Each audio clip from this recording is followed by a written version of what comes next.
नमस्कार मित्रों। आज का हमारा विषय है RPSC first grade first paper Rajasthan की कला एवं संस्कृति, संत एवं संप्रदाय। कल वाले वीडियो में हमने राजस्थान के लोक देवता और लोक देवियों के बारे में जितने भी प्रश्न पिछली परीक्षाओं में पूछे गए थे, उन सारे प्रश्नों का जो दिशा पब्लिकेशन है उसमें दिए गए प्रश्नों का व्याख्या सहित हमने पठन किया था, अध्ययन किया था। उसी क्रम में आज हमारा नेक्स्ट टॉपिक है, क्योंकि पहले भी मैंने आपको बताया था कि इन टॉपिक्स को यदि हम डिटेल में पढ़ते हैं, इनकी थ्योरी पढ़ते हैं तो समय बहुत ही कम है। उसी क्रम में आज के इस वीडियो में हम संत और संप्रदाय जो हमारे फर्स्ट ग्रेड सिलेबस में निर्धारित हैं उनके बारे में जितने भी प्रश्न पूछे गए हैं पिछली परीक्षाओं में, अब तक के जितने भी राजस्थान में जितनी परीक्षाएं आयोजित हुई हैं, उन सारे प्रश्नों पर आज के इस वीडियो में व्याख्या सहित हम चर्चा करेंगे, ताकि इस टॉपिक से आने वाला जो प्रश्न है वो आपका सही हो और इस टॉपिक के बारे में अब तक जो आपने पढ़ा उसका रिवीजन भी हो और आपका जो रिवीजन है परीक्षा की दृष्टि से वो आपका रिवीजन होने से अच्छी चीज़ें याद भी हों। तो सबसे पहले देखते हैं, हमारा टॉपिक है लोक संत एवं संप्रदाय। पहला प्रश्न है, निम्नलिखित में से कौन सा संप्रदाय निर्गुण उपासक नहीं है। तो यहाँ पर एक शब्द आया है कि निर्गुण उपासक और साथ में नहीं है। मैंने पहले भी आपको बताया था कि इन प्रश्नों को आपको ध्यान से पढ़ना है, क्योंकि यहाँ पर दिया गया है नहीं है। कई बार हमें क्या होता है, परीक्षा में समय अभाव के कारण और बहुत ही जल्दबाजी के कारण, घबराहट के कारण हमें ये जो नहीं है आदि शब्द दिखाई नहीं देते हैं और हम मान लेते हैं कि निम्नलिखित में से कौन सा संप्रदाय निर्गुण उपासक है। तो इस वजह से हमारा जो सारे जो प्रश्न हैं, ऑप्शन है, वो सही दिखते हैं और हम किसी ना किसी ऑप्शन पर टिक करके वहाँ पर आ जाते हैं। तो यहाँ पर ये पूछा है कि निर्गुण उपासक नहीं है, तो जो नाथ संप्रदाय है राजस्थान का वो निर्गुण उपासक नहीं है। तो जो निर्गुण उपासक नहीं होगा वो कौन सा उपासक होगा, वो सगुण उपासक होगा। अब यहाँ देखते हैं कि निर्गुण और सगुण का जो तात्पर्य है वो क्या है। तो उपासना पद्धति के आधार पर संप्रदायों को दो श्रेणियों में विभक्त किया जा सकता है। पहला जो विभाजन है वो है निर्गुण भक्ति संप्रदाय। इस मत के समर्थक ईश्वर को निराकार एवं निर्गुण परम सत्ता मान करके और उसकी भक्ति करते हैं। तो निर्गुण का अर्थ हो जाएगा कि ऐसा संप्रदाय जो ईश्वर को निराकार मानता है उसे हम निर्गुण संप्रदाय की श्रेणी में रखते हैं। ये मूर्ति की पूजा नहीं करते हैं। तो ऊपर बताया कि जब ये निराकार मानेंगे तो ये मूर्ति पूजा भी नहीं करेंगे।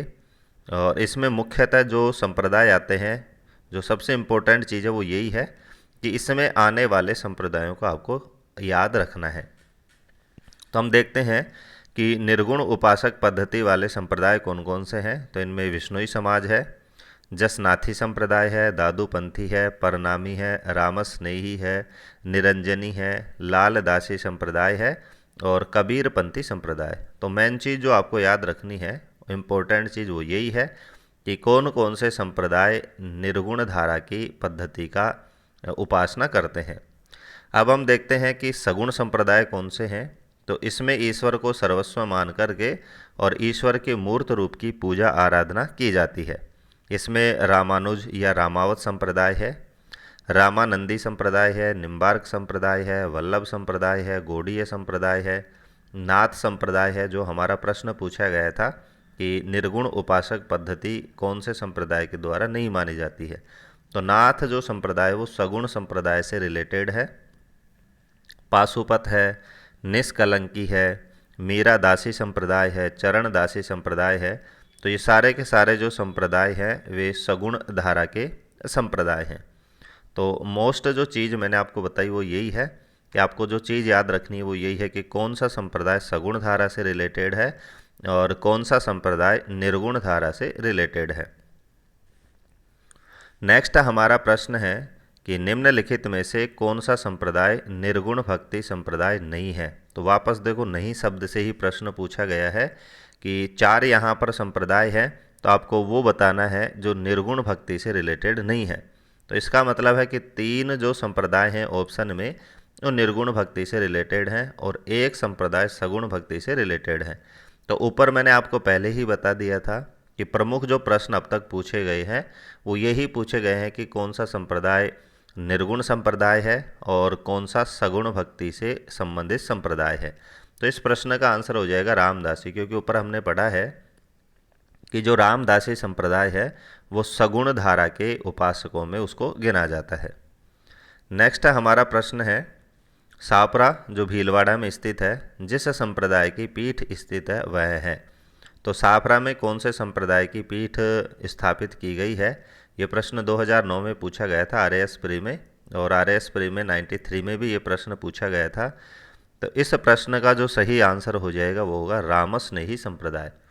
तो दूसरी चीज़ जो हमें याद रखनी है, क्योंकि प्रश्न करवाने का जो टारगेट जो मेरा है वो प्रमुख यही है, आपको ये पता चले कि कौन से पॉइंट हमारे लिए महत्वपूर्ण है और क्या चीज़ हमें याद रखनी है। तो जैसे पहले प्रश्न में मैंने आपको बताया था कि आपको संप्रदायों के जो 2 विभाजन है वो याद रखना है।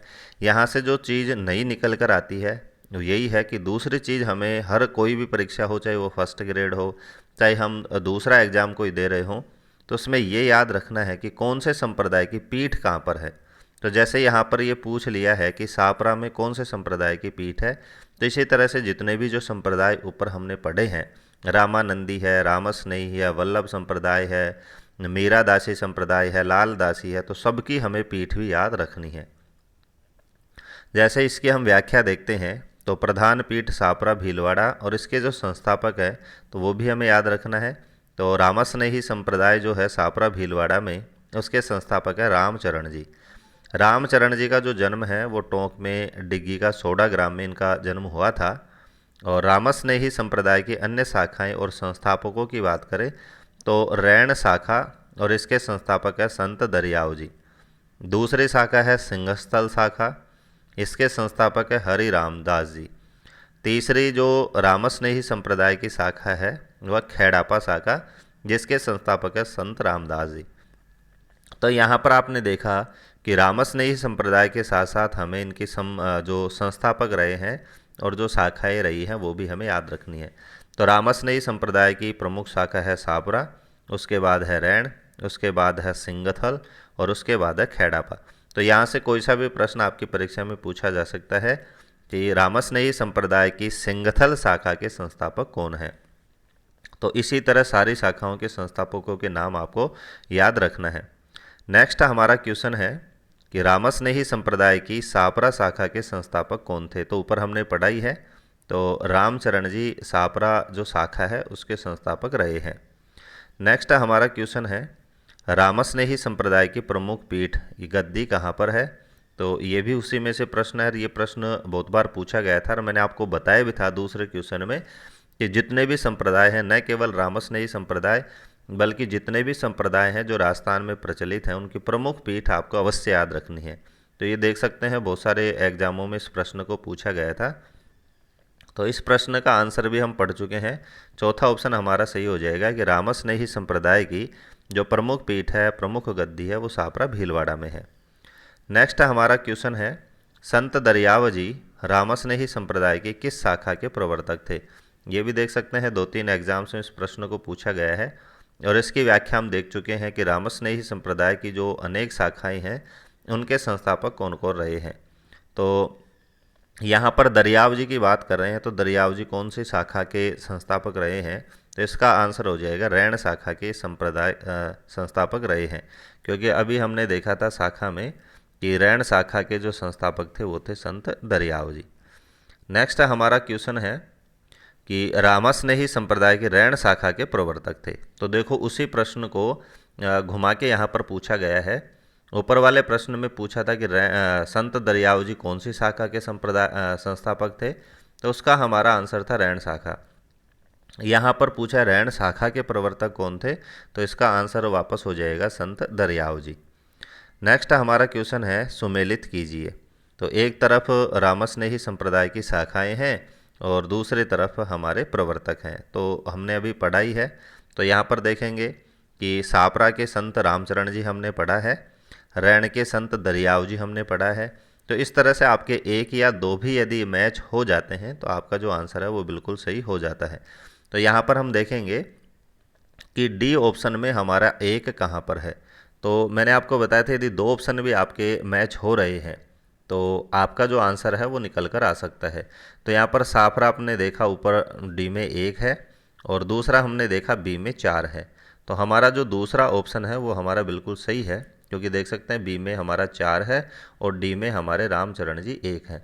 तो ऐसा ऑप्शन और किसी में भी नहीं है कि डी में ये 4 है, यहाँ भी 4 है, यहाँ 2 है। तो हमारे एक ही ऑप्शन से यदि हमारा प्रमुख संस्थापक भी हमें याद होता कि सापरा के संस्थापक हैं संत रामचरण जी, तो भी हमारा ये क्वेश्चन सही हो जाता है।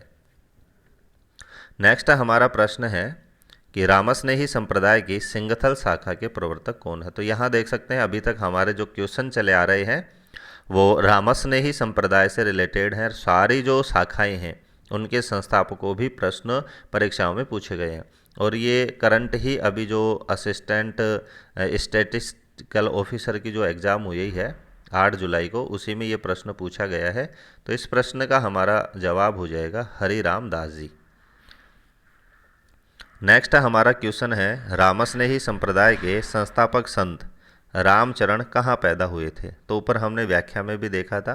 तो संत रामचरण जी जो प्रमुख शाखा के संस्थापक रहे हैं उनका जन्म टोंक सोडा डिग्गी में हुआ था, टोंक जिले में इनका जन्म हुआ था। नेक्स्ट हमारा प्रश्न है रामस्नेही संप्रदाय अपना फूल डोल महोत्सव किस स्थान पर मनाते हैं। तो फूल डोल महोत्सव भी आपको याद रखना है, ये मेले उत्सव में भी हमें पढ़ना है, उसमें भी हमारा रिवीजन होगा। तो फूल डोल महोत्सव सापरा में आयोजित होता है प्रमुख पीठ पर। नेक्स्ट हमारा प्रश्न है, इसकी व्याख्या हम देखते हैं फूल डोल मेले के बारे में।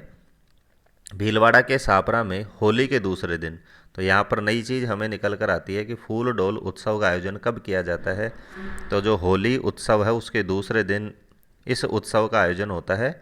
और कौन से संप्रदाय के लोगों के द्वारा, वही रामस्नेही संप्रदाय के लोगों के द्वारा इस उत्सव का आयोजन किया जाता है।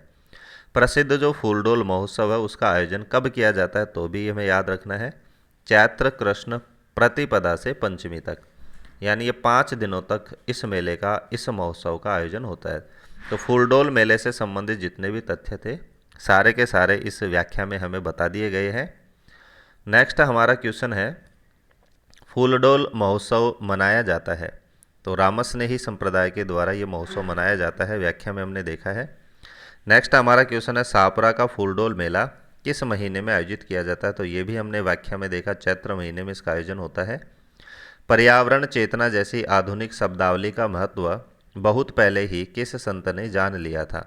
तो यहाँ पर आप देख सकते हैं कि हमारा दूसरा संप्रदाय, दूसरे संत हमारे स्टार्ट हो गए हैं जाम्भोजी। तो जाम्भोजी ने पर्यावरण चेतना जैसी जो वर्तमान की सबसे बड़ी ज़रूरत है कि लोगों में पर्यावरण के प्रति चेतना लाई जाए, इस चीज़ को बहुत समय पहले ही संत जाम्भोजी ने जान लिया था। व्याख्या हम देखते हैं। तो जाम्भोजी, जिनको संत जाम्भेश्वर कहते हैं, इनका जो जन्म है वो नागौर जिले के पीपासर गांव में भाद्रपद कृष्ण अष्टमी को हुआ था। तो इनका जो जन्म है भाद्रपद कृष्ण अष्टमी, विक्रम संवत की बात करें तो 1508 में इनका जन्म हुआ था।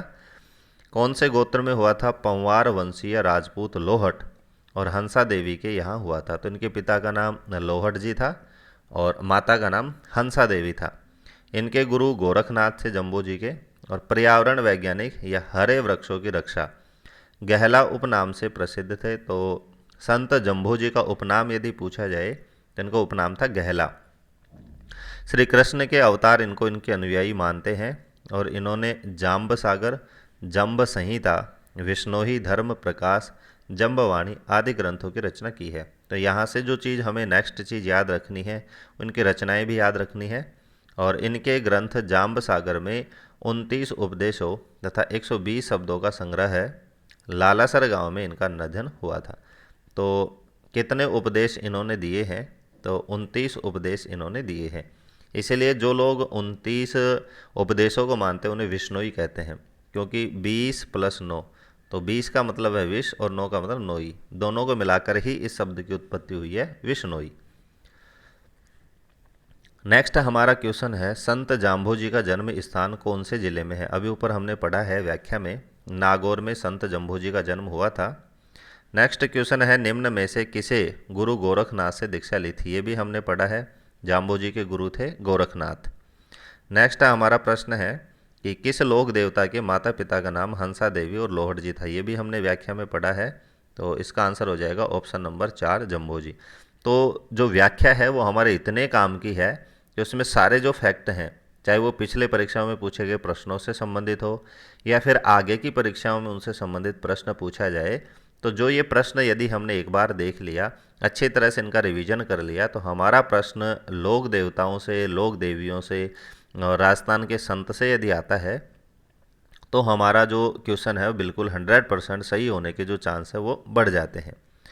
नेक्स्ट हमारा क्वेश्चन है कि हरे वृक्षों की रक्षा के लिए किस संप्रदाय को जाना जाता है। तो अभी मैंने बताया था कि जो 29 नियमों को मानते हैं उन्हें विश्नोई कहते हैं। तो विश्नोई संप्रदाय हरे वृक्षों की रक्षा के लिए प्रसिद्ध संप्रदाय है। नेक्स्ट हमारा क्वेश्चन है जाम्भोजी के अनुयायी किस रूप में जाने जाते हैं।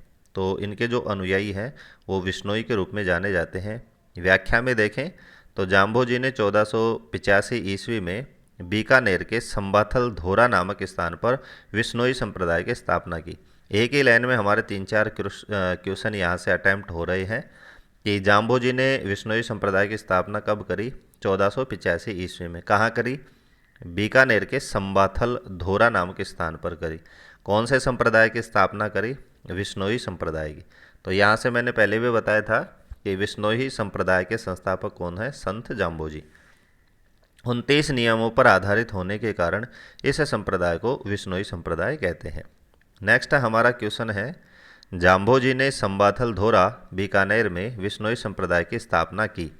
इस संप्रदाय के अनुयायी कितने नियमों का पालन करते हैं? तो ये हम पढ़ चुके हैं, 29 नियमों का ये पालन करते हैं। तो देखें अपने कि 1-2 क्वेश्चन हमने अच्छी तरह देखा है, तो हमारे जो आगे के आंसर हैं बिना ऑप्शन देखे हमारे आंसर सही हो रहे हैं। नेक्स्ट हमारा क्वेश्चन है जाम्भोजी के 29 नियमों का पालन करने वाले अनुयायी क्या कहलाते हैं? तो देखिए हमारा आंसर हो जाएगा विश्नोई कहलाते हैं। नेक्स्ट हमारा क्वेश्चन है विश्नोई निम्नलिखित में से किसकी पूजा करते हैं? तो भी देखिए हमारा आंसर हो जाएगा जाम्भोजी। तो कितने ही प्रश्न आए अब जाम्भोजी से संबंधित, विश्नोई संप्रदाय से संबंधित 2 व्याख्या देखने पर हमारे सारे क्वेश्चन सही हो रहे हैं। नेक्स्ट हमारा क्वेश्चन है किस समाज सुधारक ने अपने शिष्यों से 29 नियमों का, तो यहाँ भी वापस वही क्वेश्चन आ गया है। तो 29 नियमों का पालन करने हेतु कौन से संत ने यहाँ पर जोर दिया है? तो जाम्भोजी ने जोर दिया है। नेक्स्ट हमारा क्वेश्चन है कि निम्न में से कौन विश्नोई संप्रदाय का संस्थापक या प्रवर्तक है? देखिए 2017 में पूछा गया, 19 में पूछा गया, 18 में पूछा गया, रीट 22 में पूछा गया। तो सिंपल सा क्वेश्चन है लेकिन बहुत बार इसको पूछा गया है, तो इस प्रश्न का आंसर हो जाएगा जाम्भोजी। तो विश्नोई संप्रदाय के संस्थापक संत कौन है? संत जाम्भोजी। नेक्स्ट हमारा क्वेश्चन है कि संबाथल धोरा स्थित है बीकानेर में, ये भी हमने व्याख्या में पढ़ा है। नेक्स्ट हमारा क्वेश्चन है विश्नोई संप्रदाय के प्रवर्तक गुरु जम्भेश्वर से संबंधित मुख्य स्थान है। तो मुकाम इनसे संबंधित मुख्य जो स्थान है वो माना जाता है। अब ये चीज़ हमारी नई आई है, इसको भी 2 बार पूछा गया है। तो जैसे ही कोई चीज़ नई आती है तो ये दिशा पब्लिकेशन की सबसे बड़ी विशेषता है कि उसकी फिर से व्याख्या दी जाती है। तो अब मुकाम शब्द हमारे लिए नया प्रश्न है, क्योंकि पिछले जो प्रश्न थे, पिछली जो व्याख्या थी उसमें इस शब्द की चर्चा नहीं हुई थी। अब इसकी व्याख्या देखते हैं ताकि इससे रिलेटेड प्रश्न भी आए तो हमारा सही हो जाए। इस संप्रदाय की प्रमुख पीठ मुकाम तालवा नोखा बीकानेर में है। तो नई चीज़ भी निकल कर आती है कि जो प्रमुख पीठ है विश्नोई संप्रदाय की वो कहाँ पर है? मुकाम। और ये मुकाम कौन से ज़िले में है? तो नोखा नामक स्थान बीकानेर में है। जाम्बा फलोदी जोधपुर, रामड़ावास पीपाड़ जोधपुर, ये भी आपको याद रखना। जाम्बा कहाँ पर है? फलोदी जोधपुर में। रामड़ावास कहाँ है? पीपाड़ जोधपुर में। जागुल कहाँ है? बीकानेर में। इस संप्रदाय के अन्य तीर्थ स्थल हैं। तो यहाँ पर विश्नोई संप्रदाय के, जैसे हमने रामस्नेही संप्रदाय के अन्य शाखाओं के बारे में पढ़ा था, अन्य प्रमुख स्थानों की जानकारी प्राप्त करी थी, उसी तरह से विश्नोई संप्रदाय की ये अन्य जो स्थान हैं, अन्य जो प्रमुख पीठ हैं, उनको भी आपको याद रखना है। जाम्भोजी के मंदिर और साथरियों में किसी प्रकार की मूर्ति आदि नहीं है। लोहावट में पैर के निशान है। तो यहाँ पर आप देखेंगे कि कौन से स्थान पर जाम्भोजी के पैरों के निशान है? तो लोहावट नामक स्थान पर इनके पैरों के निशान माने जाते हैं। अब हमने ऊपर देखा कि मुकाम शब्द से प्रश्न पूछा गया था, तो वापस हमारा क्वेश्चन मुकाम शब्द से यहाँ पर स्टार्ट होता है मुकाम प्रसिद्ध है तो विश्नोइयों के लिए, तो हमने ऊपर व्याख्या में पढ़ ही चुके हैं कि ये प्रमुख पीठ है विश्नोई संप्रदाय की। नेक्स्ट हमारा क्वेश्चन है कि संत जसनाथ जी के बारे में कौन सा कथन सही नहीं है। तो आजकल जो प्रश्न है जो ट्रेंड में है वो इस तरह के प्रश्न हैं। तो ये बहुत ही अच्छी बात है कि ऐसा प्रश्न भी हमें यहाँ पर देखने को मिला है कि आजकल जो प्रश्न पूछे जाते हैं वो छोटे प्रश्न ना पूछ करके और ऐसे प्रश्न पूछे जाते हैं कि जब तक हमें संपूर्ण जानकारी ना हो हम आंसर नहीं दे सकते। तो यहाँ पर हमने इतनी व्याख्या पढ़ी है, तो उसके बाद में हम देखेंगे कि यहाँ पर कौन सा कथन सही नहीं है। तो यहाँ पर हमें जब तक ये प्रश्न हमारा सही नहीं होगा, जब तक हमें जसनाथ जी के बारे में कंप्लीट जानकारी यहाँ पर नहीं होगी। तो इस प्रश्न का आंसर हो जाएगा ऑप्शन नंबर 2। अब ऊपर वापस हम देखते हैं कि ताकि हमारे और भी प्रश्न यहाँ पर बने तो सही हो जाए। तो पहला ऑप्शन है कि इनका जन्म 1482 ईस्वी में बीकानेर के कतरियासर गांव में हुआ था। तो यहाँ से हमारा इस प्रश्न को देखने से पता चला है कि ऑप्शन बिल्कुल सही है, यानी ये जो ऑप्शन है वो संत जसनाथ जी के बारे में सत्य है। तो यहाँ से हमारे 2 क्वेश्चन सही होंगे। इनका जन्म कब हुआ? 1482 में। जन्म कहाँ हुआ? बीकानेर के कतरियासर में। दूसरा ऑप्शन जो गलत था कि कतरियासर में इन्होंने 12 वर्ष तक साधना करी, इस ऑप्शन को गलत माना गया है। 1506 ईस्वी में इन्होंने कतरियासर में समाधि ली, बिल्कुल सही है, व्याख्या में हमने पढ़ा है। इनके उपदेश सिंधु धड़ा कोंडा नामक ग्रंथ में संग्रहित है, ये भी हमने वहाँ पर पढ़ा है, तो सही है। व्याख्या से हमारा और क्लियर होगा कि संत जसनाथ जी का जो जन्म है 1482 विक्रम संवत की बात करें तो 1539 बीकानेर जिले के कतरियासर गांव में हमीर जी जाट और रूपा दे के यहाँ कार्तिक शुक्ल एकादशी में हुआ था। तो यहाँ पर आप देखेंगे कि जसनाथ जी, सॉरी अपन ऊपर जो है वो उनकी जो चर्चा है, हमारे नेक्स्ट संत हैं जाम्बोजी और विश्नोई यहाँ पर ख़त्म हो चुके हैं। नेक्स्ट हमारे संत चालू हो गए हैं जसनाथ जी। तो जसनाथ जी हमारे नए संत हैं, तो इनके बारे में यहाँ पहले ही प्रश्न में हमने बहुत सारी जानकारी प्राप्त करी है। बाकी की जो जानकारी है वो व्याख्या में हमें मिलेगी। तो जसनाथ जी का जन्म कब हुआ था? ईस्वी की बात करें तो 1482 ईस्वी में हुआ था। विक्रम संवत की बात करें तो 1539 में हुआ था। जिले की बात करें बीकानेर में हुआ था। स्थान की बात करें तो कतरियासर गांव में हुआ था। इनके पिता का नाम हमीर जी जाट था और इनकी माता का नाम था रूपा दे। तो यहाँ पर हमें जाति भी याद रखना है, क्योंकि आगे क्वेश्चन आपको देखने को मिलेंगे कि संतों की जाति से रिलेटेड प्रश्न भी यहाँ पर पूछे गए हैं, अभी आपको देखने को मिल जाएगा। यहाँ कार्तिक शुक्ल एकादशी को हुआ था। तो विक्रम संवत की बात करें तो कार्तिक महीने की शुक्ल एकादशी को इनका जन्म हुआ था। जाम्बोजी के समकालीन संत जसनाथ जी, इसलिए हम भी कंफ्यूज हो गए थे क्योंकि एक ही काल में इनका जन्म हुआ था। जो जाम्बोजी हमने अभी 10-15 क्वेश्चन जिनके बारे में पढ़ा था, तो जसनाथ जी भी इसी के समय हुए थे और इनके गुरु का नाम भी गोरखनाथ था। तो जाम्बोजी के गुरु का नाम भी गोरखनाथ था और जसनाथ जी के गुरु का नाम भी गोरखनाथ था। इनसे प्रभावित होकर के दिल्ली सुल्तान सिकंदर लोदी ने इन्हें कतरियासर में ज़मीन दी थी। तो बहुत ही इम्पोर्टेंट फैक्ट है कि सिकंदर लोदी ने कौन से संत को प्रसन्न होकर के कतरियासर में ज़मीन दी थी। तो हमारा आंसर हो जाएगा जसनाथ जी को। नेक्स्ट हमारा जो वाक्य है, पॉइंट है कि यहाँ के गोरख मालिया नामक स्थान पर इन्होंने 12 वर्ष तक तपस्या करी थी। इसीलिए दूसरा ऑप्शन हमारा गलत था कि दूसरे ऑप्शन में लिखा था कि कतरियासर में इन्होंने 12 वर्ष तक तपस्या करी थी। तो यहाँ से हमें यह भी पता होना चाहिए कि कौन से स्थान पर इन्होंने 12 वर्ष तक तपस्या करी थी। तो गोरख मालिया नामक स्थान पर जसनाथ जी ने 12 वर्षों तक तपस्या करी थी। इन्होंने कतरियासर में जीवित समाधि ली थी 1506 में। तो ये हमारा तीसरा ऑप्शन था, इसीलिए सही था। इस संप्रदाय का मुख्य धाम माना जाता है। तो यहाँ से नेक्स्ट हमारा इंपॉर्टेंट फैक्ट निकल कर आता है कि कतरियासर को ही जसनाथी संप्रदाय का मुख्य धाम माना जाता है। इन्होंने ज्ञान मार्गी जसनाथी सिद्ध संप्रदाय का प्रवर्तन कर उनके लिए 36 नियम निर्धारित किए। तो यहाँ पर एक थोड़ा सा कन्फ्यूजेबल हमारा एक फैक्ट आता है कि जसनाथी संप्रदाय की स्थापना तो नाम से हमें याद रह जाएगी कि जसनाथ जी ने जसनाथी सिद्ध संप्रदाय की स्थापना करी और ये ज्ञान मार्गी धारा का संप्रदाय है। लेकिन दूसरी चीज़ है कि इन्होंने कितने नियम निर्धारित किए? 36। तो यहाँ पर 2 चीज़ हमारे सामने हो गई है कि जम्भोजी से रिलेटेड पूछा जाए तो उन्होंने 29 नियम बताए हैं और जसनाथी संप्रदाय से या जसनाथ जी से संबंधित नियम पूछे जाएं तो 36 हमें याद रखना है। दोनों अलग अलग हैं और दोनों में हमें कंफ्यूज नहीं होना है। इनके उपदेश सिंभुदड़ा और कोंडा ग्रंथ में संग्रहित हैं।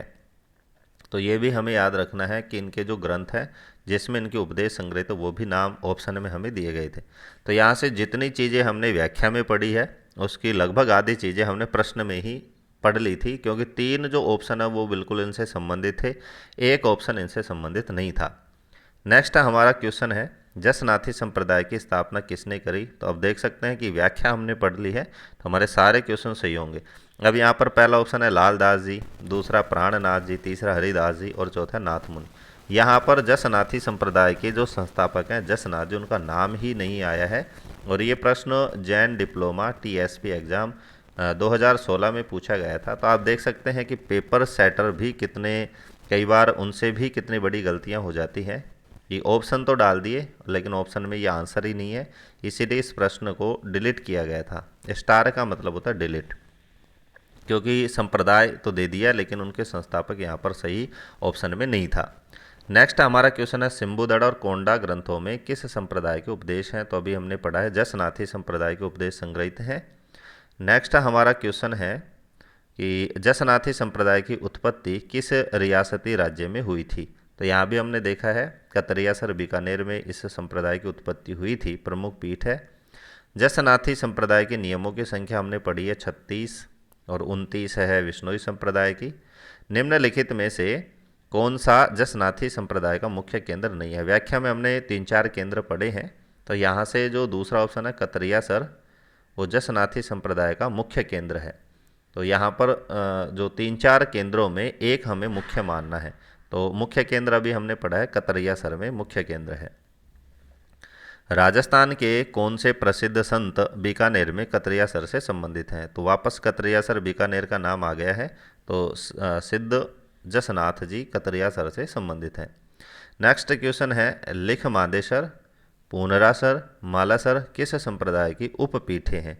तो जसनाथी संप्रदाय की उपपीठें हैं। तो प्रमुख पीठ हमने पढ़ा है कतरियासर बीकानेर, बाकी जो स्थान है वो इनकी जो उपपीठ है बाकी जो प्रसिद्ध तीर्थ स्थल है उसके रूप में इनको जाना जाता है। यहाँ पर नया शब्द आने के कारण, नई चीज़ आने के कारण व्याख्या भी दी है कि जसनाथी संप्रदाय की कतरियासर स्थित प्रमुख पीठ के अलावा जसनाथ जी के शिष्यों ने कई स्थानों पर इस संप्रदाय की थान, तो यहाँ से नई चीज़ आई है कि थान कहते हैं इनके संप्रदायों के स्थान को स्थापित की गई हैं जो प्रमुख है। तो बहुत ही इंपॉर्टेंट चीज़ें हैं और इनके साथ संस्थापकों के नाम भी आपको याद रखना है। बमलू गांव में जसनाथी संप्रदाय की पीठ की स्थापना किसने करी। हारोजी द्वारा।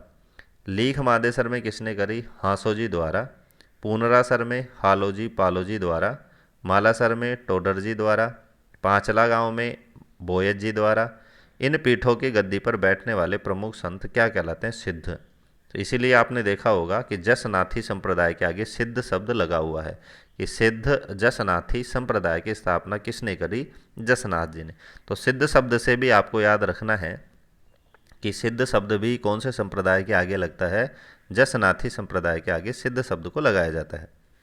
नेक्स्ट हमारा क्वेश्चन है बमलू, लीख मादेसर, पांचला सिद्ध किस संप्रदाय से संबंधित है। तो अभी हमने पढ़ा है जसनाथी संप्रदाय से ये रिलेटेड है। लालनाथ जी, चोखनाथ जी और सवाई दास जी संत किस संप्रदाय से संबंधित हैं। तो ये भी हमें याद रखना है, ये जसनाथी संप्रदाय से संबंधित है। तो अभी तक जो चीज़ें पूछी गई है वहाँ पर इनके नाम नहीं आया था, इसीलिए फिर व्याख्या आती है कि जसनाथी जाट के प्रारंभिक अनुयायियों में, तो यहाँ जाट शब्द की जगह आपको लिखना है जसनाथी संप्रदाय। अनुयायियों में हारोजी, जियोजी प्रमुख थे। लालनाथ जी, चोखनाथ जी और सवाई दास जी आदि संप्रदाय के प्रमुख संत थे। नेक्स्ट हमारा क्वेश्चन है मध्यकालीन मेवात के प्रसिद्ध संत थे। तो 3-4 एग्जामों में इस प्रश्न को पूछा गया है। तो अभी तक हमने 2 संतों के बारे में कंप्लीट जानकारी प्राप्त कर ली है, जाम्बोजी, जसनाथ जी। नेक्स्ट हमारे संत आते हैं लालदास जी। तो जहाँ भी मेवात का नाम आए तो वहाँ के जो प्रसिद्ध संत हुए हैं वो हैं लालदास जी। तो व्याख्या में हम देखते हैं तो दूलोत गोत्र के मेव मुसलमान लकड़हार संत लालदास जी का जन्म 1540 ईस्वी विक्रम संमत 1597 57 वर्ष जोड़ते हैं तो अलवर जिले के धौलीदूर नामक स्थान पर हुआ था। तो ये मुसलमान जाति के थे और मेव गोत्र में इनका जन्म हुआ था लाल दास जी का। और 1540 भी हमें याद रखना है, 1597 भी हमें याद रखना है। प्रमुख चीज़ जो याद रखनी है, स्थान भी आपको याद रखना है, धौलीदू। इनके पिता का नाम चांदमल और माता का नाम समदा और गुरु गद्दन चिश्ती थे। तीनों चीज़ याद रखनी है कि गद्दन चिश्ती किसके गुरु थे, संत लाल दास जी के। इनकी मृत्यु भरतपुर रियासत के नगला नामक स्थान पर हुई थी। तो मृत्यु का जो स्थान है वो भी प्रमुखतया से याद रखना है सभी संतों का।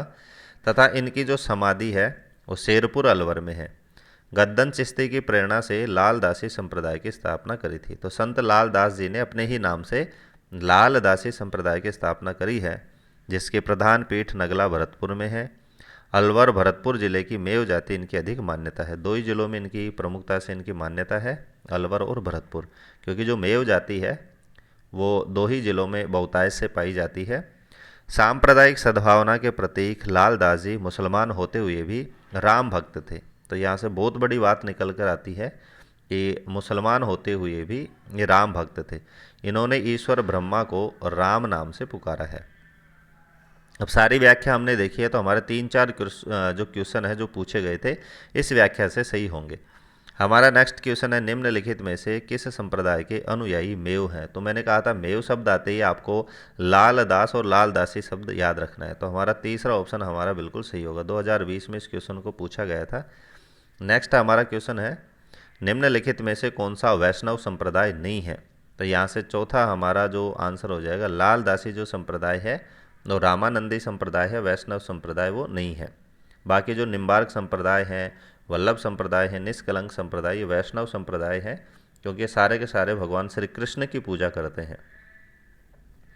नेक्स्ट हमारा क्वेश्चन है, संत लाल दास जी के लिए अच्छी तरह से जाने जाते हैं। तो किस लिए जाने जाते हैं, सांप्रदायिक सद्भाव, क्योंकि हमने पढ़ा है मुसलमान होते हुए भी ये राम भक्त थे, राम जी की पूजा करते थे और ब्रह्मा को भी राम नाम से जानते थे। तो इससे बड़ा सांप्रदायिक सद्भाव क्या हो सकता है, 2019 में क्वेश्चन पूछा गया था।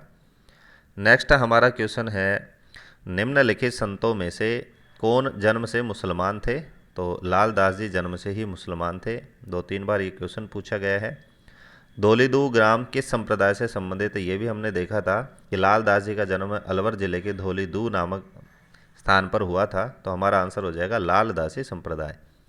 नगला पीठ किस संप्रदाय से संबंधित है। तो व्याख्या में हमने पढ़ा है भरतपुर जिले का नगला पीठ लाल दासी संप्रदाय से संबंधित है। चरणदासी संप्रदाय की प्रधान पीठ कहाँ पर है। अब नेक्स्ट हमारा संप्रदाय चालू होता है चरणदासी संप्रदाय।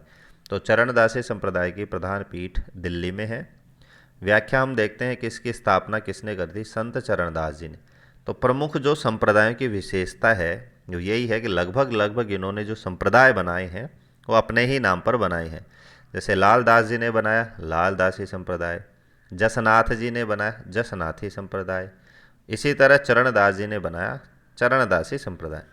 इनके प्रारंभिक नाम की बात करें तो रणजीत इनका प्रारंभिक नाम था और इनका जन्म भी अलवर के डहरा नामक स्थान पर हुआ था और डहरा में इनकी प्रमुख पीठ भी है।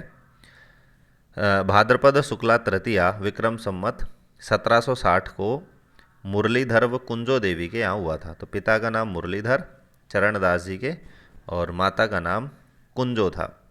इनके गुरु सुखदेव मुनि थे, तो गुरु का नाम भी याद रखना है। इनका समाधि स्थल दिल्ली में स्थित है। इन्होंने चरणदासी संप्रदाय की स्थापना करी। चरणदास जी सगुण और निर्गुण दोनों रूपों में ब्रह्म की उपासना करते थे। तो अभी तक हमने देखा कि भक्ति मार्ग की 2 धाराएं थी, सगुण भक्ति और निर्गुण भक्ति। तो चरणदास जी की बात करें तो ये दोनों ही जो भक्ति के रूप थे उसी में अपनी उपासना करते थे। नेक्स्ट हमारा पॉइंट है कि ये संसार को असार, असत्य और मिथ्या मानते थे। ये पीले वस्त्र पहनते थे। ज्ञातव्य है कि इन्होंने नादिर शाह के आक्रमण की भविष्यवाणी की थी।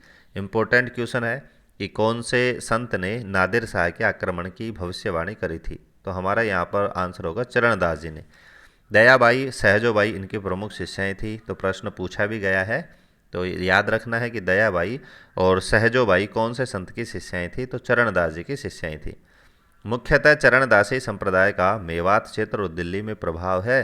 इस संप्रदाय के 42 नियम हैं। तो अभी तक हमने देखा विश्नोई 29, जसनाथी 36 और चरणदासी 42। तो संख्या से रिलेटेड प्रश्न भी आगे बढ़ते जा रहे हैं हमारे।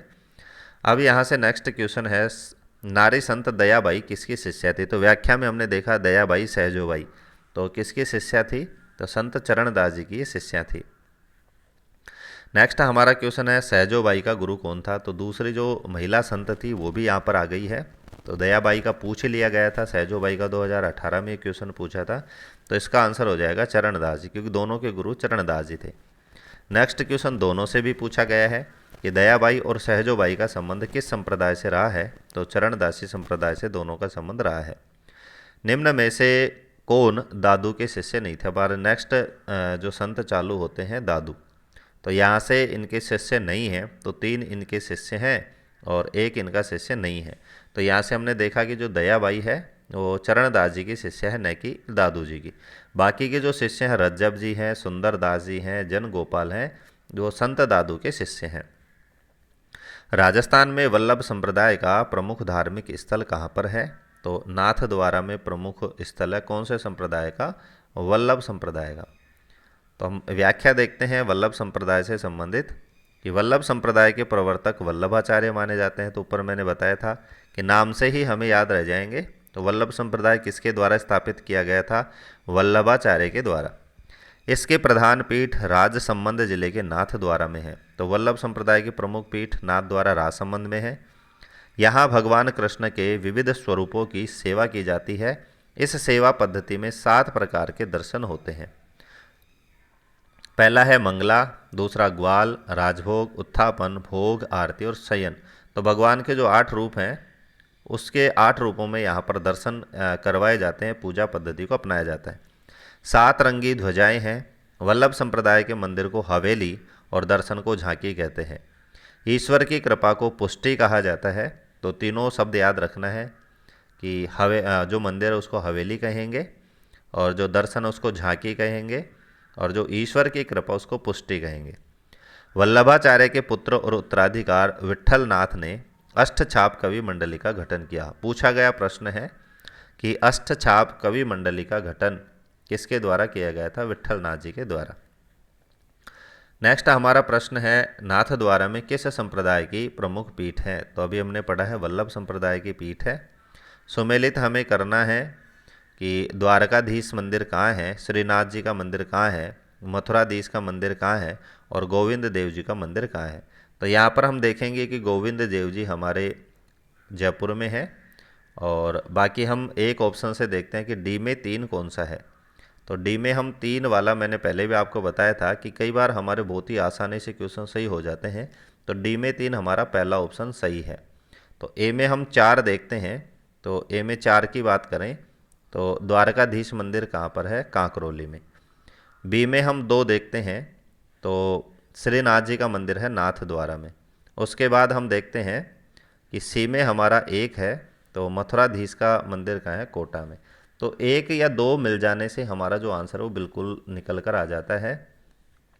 व्याख्या हम देखते हैं तो विट्ठल नाथ जी के 7 पुत्रों ने अपने अपने आराध्य देव की मूर्तियों को अलग अलग स्थानों पर प्रतिष्ठित किया, जो इस संप्रदाय की विभिन्न पीठें कहलाती हैं। तो ऊपर हमने देखा है कि जो प्रमुख पीठें हैं वो कितनी पीठें हैं? 7। तो अब नीचे हम देखते हैं बाकी की जो बच गए थे। तो मथुरेश जी की हम बात करें तो मथुरेश जी कहाँ है? तो बड़े मथुरेश जी कोटा। और कोटा में हम बात करें तो विट्ठल नाथ जी नाथ द्वारा राजसमंद, द्वारकाधीश जी कांकरोली राजसमंद, गोकुलनाथ जी ने गोकुल उत्तर प्रदेश, गोकुल चंद्र जी ने कामवन भरतपुर में, बालकृष्ण जी ने सूरत गुजरात में, और मदन मोहन जी ने कामवन भरतपुर में पीठों की स्थापना करी है। नेक्स्ट हमारा क्वेश्चन है, संत भूरीबाई अलग का कार्य क्षेत्र था। तो यहाँ पर हमारी एक महिला संत आती है संत भूरीबाई। तो इनका जो कार्य क्षेत्र था वो मेवाड़ था। उदयपुर में इनके जो जन्म है वहाँ पर उदयपुर में इनका जन्म हुआ था। और भूरीबाई ने निर्गुण और सगुण दोनों ही भक्ति परंपराओं का समर्थन किया है।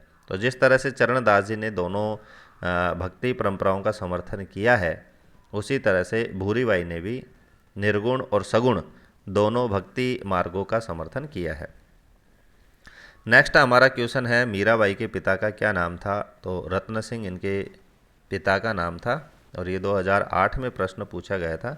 16वीं सदी की मीराबाई जिनका बचपन का नाम पेमल था और इनका जन्म कूटड़ी नागौर परगने के वर्तमान पाली जिले में हुआ था। इनके पिता रत्न सिंह थे। मीराबाई के पति का नाम भोजराज था। ये राणा सांगा के बड़े पुत्र थे। कुछ समय पश्चात मीराबाई द्वारका चली गई थी और वहीं रणछोड़ के मंदिर में भगवान कृष्ण की भक्ति में अपना शेष जीवन व्यतीत किया। तो बहुत ही इम्पोर्टेंट है कि मीराबाई ने अपना अंतिम समय कहाँ पर बिताया था। तो रणछोड़ जी के मंदिर में इन्होंने अपना अंतिम समय बिताया था। मीराबाई कौन सी सदी की कवित्री इनको माना जाता है। तो 16वीं सदी की कवित्री इनको माना जाता है, क्योंकि ऊपर हमने व्याख्या में देखा था 16वीं सदी की मीराबाई। नेक्स्ट हमारा क्वेश्चन है निम्न में से कौन सा मीराबाई का जन्म स्थान है। तो हमने पढ़ा था कूटड़ी नागौर में इनका जन्म हुआ था, वर्तमान जो पाली में है। प्रसिद्ध भक्त कवित्री मीरा के पति का क्या नाम था। ऊपर पिता का पूछा गया था, अब यहाँ पर पति का नाम पूछा गया। तो व्याख्या में हमने पढ़ा है कि मीराबाई के पति का नाम भोजराज था। नेक्स्ट हमारा क्वेश्चन है कि मीरा ने अपना अंतिम समय किस स्थान पर बिताया था। व्याख्या में मैंने हाईलाइट करके भी बताया था कि हमें याद रखना है। तो अंतिम समय इन्होंने द्वारका में बिताया था।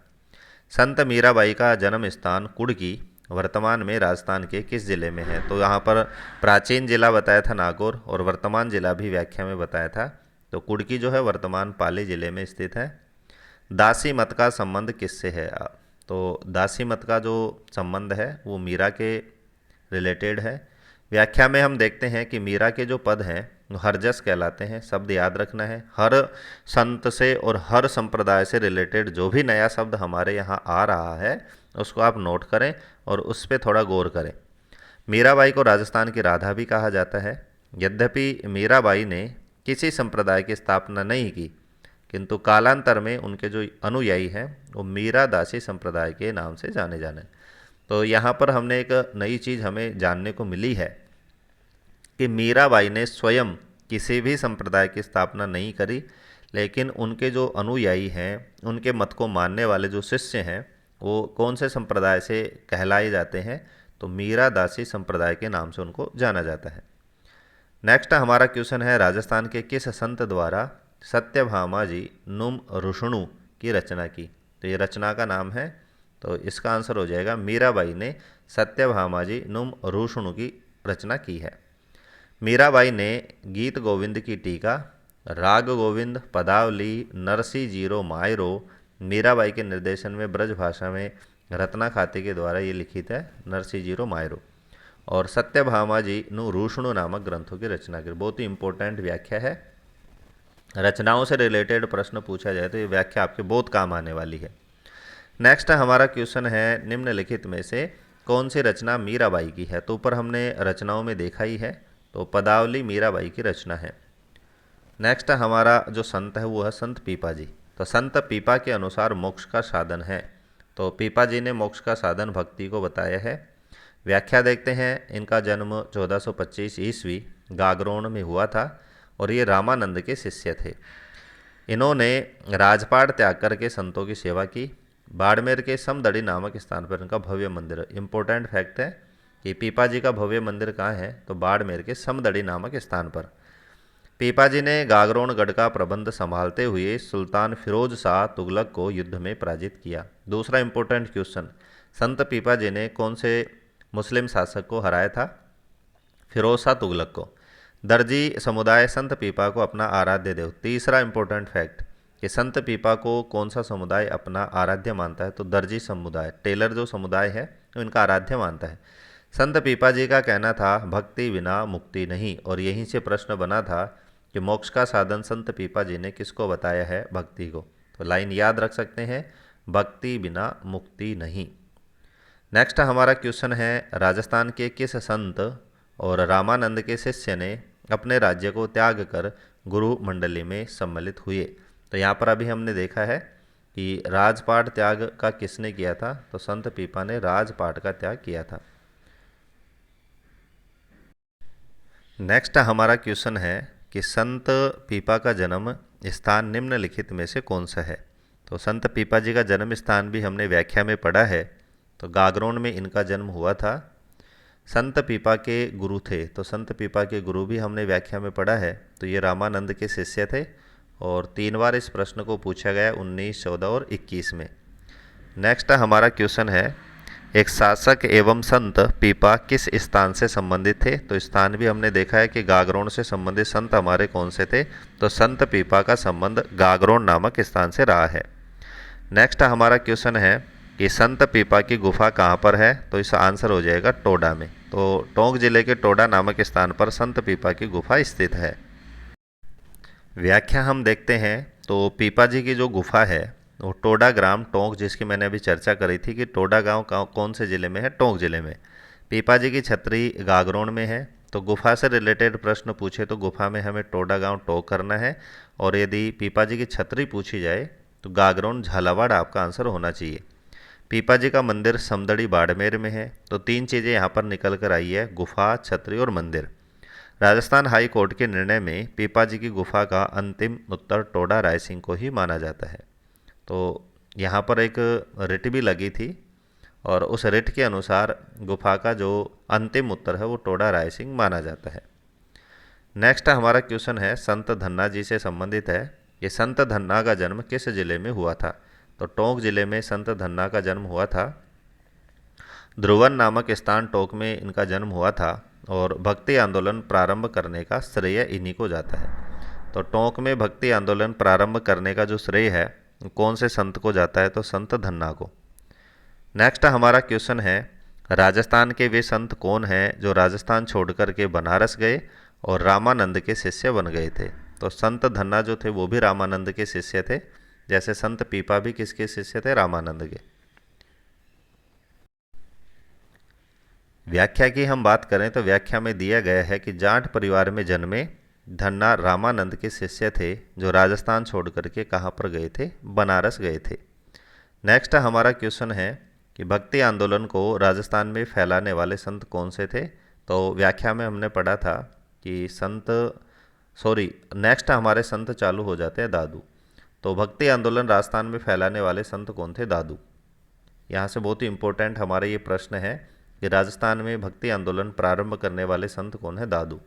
व्याख्या में हम देखते हैं कि दादू दयाल जी का जो जन्म है वो अहमदाबाद गुजरात में हुआ था, और तारीख की हम बात करें, समय की बात करें तो चैत्र शुक्ला अष्टमी विक्रम संवत 1601 ईस्वी की बात करें तो 1544 को हुआ था। और सबसे प्रमुख जो बार बार पूछा गया प्रश्न वो ये है कि जयपुर के नारायणा में इनकी मृत्यु हुई थी, और स्थित दादू खोल भैराणी पहाड़ी पर दादू पंथियों की मुख्य गद्दी है। तो मुख्य गद्दी कहाँ पर है? नारायणा, जयपुर में। इन्होंने 1574 ईस्वी में पर ब्रह्म संप्रदाय, जिसको दादू संप्रदाय भी कहते हैं, उसकी स्थापना करी थी। दादू दयाल के जो उपदेश हैं वो दादू वाणी, और इनका जो सत्संग है अलख दरीबा कहलाता है। तो नए शब्द याद रखना है कि उपदेश दादू वाणी कहलाते हैं और इनका जो सत्संग है वो अलख दरीबा कहलाता है। संत दादू को राजस्थान का कबीर भी कहा जाता है। बहुत ही इम्पोर्टेंट हमारे ये संत हैं और बहुत ही ज़्यादा प्रश्न यहाँ से बनने के चांस हैं। तो राजस्थान का कबीर किसको कहते हैं? संत दादू को, क्योंकि संत दादू ने कबीर की तरह लोक भाषा में राजस्थान में निर्गुण भक्ति आंदोलन को फैलाया था। तो बहुत ही इम्पोर्टेंट ये दूसरा फैक्ट है कि दादू कौन सी भक्ति आंदोलन के समर्थक थे? निर्गुण भक्ति आंदोलन के। दादू पंथी सत्यराम कहकर अभिवादन करते थे।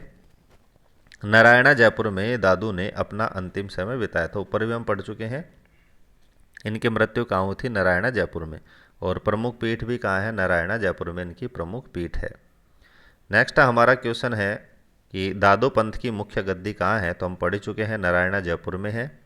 जहाँ दादू ने अपना अंतिम समय बिताया उस स्थान का नाम क्या है? तो नारायणा है। तो मैंने आपको पहले ही बताया था कि संत दादू बहुत ही मोस्ट और महत्वपूर्ण संत है परीक्षा की दृष्टि से, और हर लाइन की जो व्याख्या थी उसमें हर एक लाइन में 2 या 3 प्रश्न वहाँ से पुटअप हो रहे थे। तो अंतिम समय कहाँ पर बिताया था? नारायणा में इन्होंने अंतिम समय बिताया था। निम्न में से कौन सा कथन संत दादू दयाल के बारे में सही नहीं है? तो उन्हें करुणा संत के रूप में जाना जाता है। उनका जन्म इलाहाबाद 1544 में हुआ था। तो ये बिल्कुल गलत है, क्योंकि उनका जो जन्म है वो गुजरात में हुआ था। दादू पंथ के संस्थापक थे, सही थे। 1603 ईस्वी में अपनी मृत्यु तक राजस्थान राज्य नारायण में रही, ये भी सही है क्योंकि उनकी जन्म कहाँ हुआ था, नारायण में। तो दूसरा जो फैक्ट है वो बिल्कुल गलत है, इलाहाबाद बताया गया है, बल्कि उनका जो जन्म है वो गुजरात में हुआ था। दादू पंथ में सत्संग स्थल कहलाता है, तो ये भी हमने देखा है, व्याख्या में हमने देखा है, सत्संग स्थल अलख दरीबा कहलाता है। नेक्स्ट हमारा क्वेश्चन है, निम्नलिखित में से किसे राजस्थान के कबीर कहा जाता है, तो ये भी हमने व्याख्या में देखा है। तो राजस्थान का कबीर किसको कहा जाता है, दादू दयाल को। नेक्स्ट हमारा क्वेश्चन है, किस संप्रदाय के अनुयायी मिलने पर सत्यराम कहते हैं, व्याख्या में हमने देखा है। तो दादू पंथ के लोग एक दूसरे से मिलने पर सत्यराम कह करके अभिवादन करते हैं। सुप्रसिद्ध कायाबेली ग्रंथ की रचना किसने करी है, तो यहाँ पर नया शब्द आया है तो व्याख्या भी मिलेगी हमें। तो कायाबेली ग्रंथ की रचना किसने करी है, दादू दयाल ने। 2 बार ये प्रश्न पूछा गया है। व्याख्या में दिया गया है कि दादू जी के ग्रंथ परिचय का अंग और कायाबेली ग्रंथ में वेदांत, उपनिषद और सांख्य दर्शन का सार गर्भित वर्णन और विश्लेषण किया गया है। तो 2 ग्रंथ याद रखना है, परिचय का अंग ये भी दादू का है और कायाबेली ये भी दादू जी के द्वारा लिखा गया ग्रंथ है। संत गुण सागर व नाममाला किस संत द्वारा रचित है, तो यहाँ पर 2 नए फिर रचनाएं आई हैं, तो ये भी दादू की हैं, संत गुण सागर और नाममाला। बखना जी, संत दास जी, जगन्नाथ जी, संत रज्जब जी, गरीबदास जी और माधोदास नामक संतों का संबंध निम्नलिखित में से किस संप्रदाय के साथ है। तो पीछे प्रश्न में भी देखा था, तो शिष्यों से संबंधित प्रश्न आया था, तो ये सारे के सारे किसके शिष्य हैं, तो ये दादू जी के शिष्य हैं, इसलिए इनको दादूपन से रिलेटेड आपको याद रखना है। व्याख्या दी गई है कि दादू दयाल के प्रमुख शिष्यों में दोनों पुत्र गरीबदास जी और मिस्किन दास जी थे, और इनके अलावा बखना जी, रज्जब जी, सुंदरदास जी, संत दास जी, जगन्नाथ जी, माधोदास जी और बालिंग जी भी इनके प्रमुख शिष्य थे। तो न केवल अन्य लोग इनके शिष्य थे, बल्कि इनके दोनों जो पुत्र हैं वो भी इनके शिष्य थे। तो प्रमुख चीज़ पुत्रों से रिलेटेड हमें याद रखनी है कि इनके पुत्रों का नाम था गरीबदास जी और मिस्किन दास जी, दोनों इनके शिष्य थे। नेक्स्ट हमारा क्वेश्चन है कि दादू पंथी संत कौन है, तो ऊपर हमने नाम में पढ़ा है रज्जब जी दादू संत के संत हैं। 4 ऑप्शन यहाँ पर दिए गए हैं कि दादू पंथी संत कौन है। तो यहाँ पर दूसरा जो ऑप्शन है वो है रामदेव जी, तो ये हमारे लोक देवता हैं। तीसरा ऑप्शन था गोगा जी, तो ये भी हमारे लोक देवता हैं। और चौथा ऑप्शन था जसनाथ जी, ये हमारे संत हैं जो अभी हमने पढ़ा है। तो इस तरह से ऑप्शन से भी हमारे कई क्वेश्चन मैंने ऊपर भी आपको बताया वो सही हो सकते हैं। तो हमारा दादू पंथी संत की लिस्ट में हमने देखा था कि रज्जब जी जो हैं वो दादू पंथ से रिलेटेड संत हैं। तो ये सारे जो नाम हैं जो ऊपर हमने पढ़ा था गरीबदास जी से लेकर के और बालिंद जी तक, वो आपको याद रखना है। यहाँ से फिर व्याख्या हम देखते हैं कि दादू दयाल जी के 152 शिष्यों में 52 शिष्य 52 स्तंभ या थांबे कहलाए। तो इनके शिष्यों की संख्या भी यहाँ पर दी गई है कि 152 शिष्य थे। इनमें से जो 52 शिष्य थे वो 52 स्तंभ या थांबे कहलाते थे। इनमें सुंदरदास और रज्जब जी प्रमुख हैं। तो पुत्रों के अलावा 2 प्रमुख यदि शिष्यों की बात की जाए तो सुंदरदास जी और रज्जब जी का नाम बहुत ही प्रमुखता से लिया जाता है। सांगानेर जयपुर में जन्मे रज्जब जी विवाह के लिए जाते समय दादू जी के उपदेश सुनकर के उनके शिष्य बनकर के जीवन भर दूल्हे के वेश में रहते। पूछा गया प्रश्न है, बहुत इंपॉर्टेंट फैक्ट है कि दूल्हे के वेश में कौन से संत घूमा करते थे, तो आपको नाम याद रखना है रज्जब जी। दादू के उपदेशों का बखान किया, तो दूल्हे के वेश में रहते हुए ही इन्होंने दादू जी के जो उपदेश थे उनका बखान किया है। नेक्स्ट क्वेश्चन है उसी से रिलेटेड है जिसकी मैंने आपसे चर्चा करी थी कि जीवन भर दूल्हे के वेश में रहते हुए दादू के उपदेशों का बखान करने वाले संत कौन से थे, तो संत रज्जब जी। कौन सा दादू पंथ का उपसंप्रदाय नहीं है, तो यहाँ पर सतनामी जो संप्रदाय है वो दादू पंथ का उपसंप्रदाय नहीं है। बाकी इसके उपसंप्रदाय कौन कौन से, खालसा भी दादू पंथ का उपसंप्रदाय है, खाकी भी दादू पंथ का उपसंप्रदाय है और उत्तराधे भी दादू पंथ का उपसंप्रदाय है। तो उपसंप्रदायों की यहाँ पर बात की गई है तो व्याख्या भी यहाँ पर देना आवश्यक है। तो दादू संप्रदाय की उपशाखाएँ यहाँ पर दी गई हैं। तो पहला हमारा ऑप्शन में भी था खालसा, तो दादू दयाल जी के बड़े पुत्र गरीबदास जी जो आचार्य परंपरा उन्होंने चलाई थी खालसा कहलाई। तो खालसा जो उपशाखा है वो किसके द्वारा चलाई गई थी? तो दादू दयाल जी के बड़े पुत्र गरीबदास जी के द्वारा चलाई गई थी। इस संगठन का प्रमुख केंद्र कहाँ है? नारायणा, जयपुर में।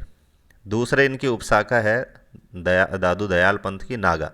इस संस्था के संस्थापक सुंदर दास जी थे। उत्तरादय और स्थानधारी की बात करें तो राजस्थान छोड़कर के उत्तरी भारत चले गए थे। ये हरियाणा और पंजाब में मुख्यतः हैं। इस शाखा के संस्थापक दादू जी के शिष्य बनवारी दास जी थे। तो उत्तरादय और स्थानधारी जो शाखा थी उसके संस्थापक कौन थे? बनवारी दास जी। इन्होंने रतिया, हिसार, हरियाणा में अपनी गद्दी स्थापित करी थी। विरक्त उपशाखा की बात करें तो घुमक्कड़ दादूपंथी साधु जो गृहस्थियों के उपदेश देते थे विरक्त कहलाते थे। खाकी की बात करें तो शरीर पर भस्म लगाते थे, जटा रखते थे और खाकी वस्त्र पहनते थे। हालांकि कई पुस्तकों में निहंग यानी घुमंतु साधु को भी दादू पंथ की शाखा माना गया है, लेकिन अन्वेषक परीक्षा की उत्तर कुंजी में 5 शाखाएं मानी गई हैं। तो एक बार एग्जाम हुआ था अन्वेषक, उसका जो उत्तर कुंजी में शाखाएं पूछी गई थी कि दादू पंथ की कितनी शाखाएं हैं, तो उसका आंसर 5 शाखाएं माना गया। तो पांचों ऊपर दी गई है, खाकी, विरक्त, उत्तरादय, नागा और खालसा। नीचे उस प्रश्न को दिया भी गया है कि दादू पंथ की कितनी शाखाएं थी। अन्वेषक परीक्षा 2016 में ये प्रश्न पूछा गया था। तो इसका जो आंसर माना गया था ऑफिशियल आंसर की में वो 5 माना गया था कि 5 शाखाएं थी। नेक्स्ट हमारा क्वेश्चन है खालसा, खाकी, नागा राजस्थान के किस संप्रदाय के भाग हैं? तो ऊपर हमने देखा 5 शाखाएं हैं, तो ये तीनों शाखाएं कौन से संप्रदाय की हैं? दादू पंथ की। दादू पंथ में नागा उप संप्रदाय के प्रवर्तक कौन थे? तो इसका जो आंसर हो जाएगा वो हो जाएगा सुंदरदास जी। तो वहाँ पर ऊपर हमने पढ़ा भी है कि कौन से शाखा के संस्थापक कौन से संत हैं। सारे नाम आपको याद रखना है। दादू दयाल के निधन के पश्चात दादू पंथ का उत्तराधिकारी किसे नियुक्त किया गया? तो गरीबदास जी को दादू दयाल के निधन के बाद दादू पंथ का उत्तराधिकारी नियुक्त किया गया। नेक्स्ट क्वेश्चन है दादू के देहांत के पश्चात नारायणा दादू पंथ की किस उपशाखा का मुख्य स्थान रहा? तो खालसा, क्योंकि ऊपर जो हमने पढ़ाया था कि बाद में खालसा जो उपशाखा थी उसका प्रमुख स्थान भी कौन सा रहा है? नारायणा ही रहा है। व्याख्या में हमने देखा था। तो व्याख्या भी आप देखेंगे, व्याख्या तो भी आपके बहुत सारे जो क्वेश्चन है वो यहाँ पर सॉल्व होते हैं।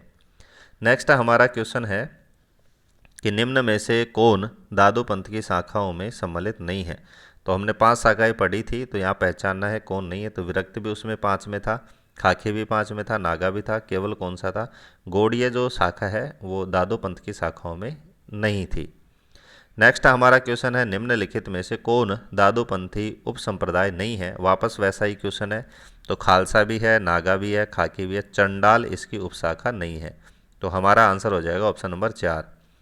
नेक्स्ट हमारा क्वेश्चन है दादू और उनके शिष्यों की रचनाएं अधिकतर किस भाषा में पाई जाती हैं? तो ढूंढाड़ी भाषा में, क्योंकि जो जयपुर के आसपास जो भाषा बोली जाती है, भाषा वाले चैप्टर में हम पढ़ेंगे, उसको ढूंढाड़ी भाषा कहते हैं। और दादू और उनके शिष्यों की रचनाएं अधिकांश ढूंढाड़ी भाषा में हमें देखने को मिलती हैं, इसीलिए इनको राजस्थान का कबीर कहा जाता है।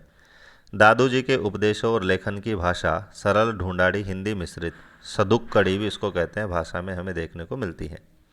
नेक्स्ट हमारा क्वेश्चन है मुगल सम्राट अकबर द्वारा जिस संत को फतेहपुर सीकरी आमंत्रित किया गया था वह है? तो दादू दयाल को ही मुगल सम्राट अकबर ने सीकरी आमंत्रित किया था। बहुत बार ये प्रश्न पूछा गया है, 2012 में पूछा गया है, 21 में पूछा गया है, 11 में भी इस प्रश्न को पूछा गया है कि कौन से संत को अकबर ने आमंत्रित किया था? तो दादू दयाल को। और कहाँ आमंत्रित किया था? फतेहपुर सीकरी। व्याख्या की हम बात करें, आमेर नरेश भगवान दास के माध्यम से दादू जी को भेंट फतेहपुर सीकरी की यात्रा के दौरान 1585-86 में मुगल सम्राट अकबर से हुई थी। नेक्स्ट हमारा क्वेश्चन है ज्ञान समुद्र, बावनी, रामची, अंटक नामक कृतियों का संबंध किस संत से है? तो हमारे नेक्स्ट संत होते हैं सुंदरदास जी। तो सारे के सारे जो रचनाएं हैं वो कौन से संत से संबंधित है? सुंदरदास जी से। अब व्याख्या की बात करें तो सुंदरदास जी का जो जन्म है विक्रम संवत 1653 ईस्वी में दौसा में परमानंद खंडेलवाल के यहाँ हुआ था। तो पिता का नाम है परमानंद खंडेलवाल। सुंदरदास जी के 42 ग्रंथ निर्गुण भक्ति की अमूल्य निधि हैं। इनके ज्ञान समुद्र, बावनी, रामजी अष्टक, पीर मुरीद अष्टक, सुंदर विलास, सुंदर सार, 12 अष्टक, सवैया आदि श्रेष्ठ रचनाएं हैं। इनका निधन संवत 1746 सांगानेर में इनका निधन हुआ था। तो सारे के सारे जो प्रमुख रचनाएं हैं इस व्याख्या में दे दी गई हैं। नेक्स्ट हमारा क्वेश्चन है, बालिंद जी के गुरु कौन थे? तो दादू दयाल जी बालिंद जी के गुरु थे। दादू के शिष्य संत बालिंद दास जी ने आरिलो ग्रंथ की रचना करी थी। तो ऐसे प्रश्न बहुत ही दुर्लभ प्रश्न हैं जिनको भी कई बार परीक्षा में पूछा गया है। तो बालिंद दास जी भी इनके शिष्य थे और उनकी एकमात्र जो फेमस रचना है वह आरिलो। नेक्स्ट हमारा क्वेश्चन है कि संत माव जी का जन्म स्थल कौन सा है? तो इसका जो आंसर हो जाएगा वो हो जाएगा डूंगर जी। तो हमारे डूंगरपुर। नेक्स्ट संत चालू होते हैं संत माव जी। व्याख्या है, डूंगरपुर जिले की आसपुर तहसील के सांवला गांव में माव जी का जन्म हुआ था और सामाजिक बुराइयों को समाप्त करने और कलंक रहित समाज बनाने हेतु निष्कलंक संप्रदाय की इन्होंने स्थापना करी थी।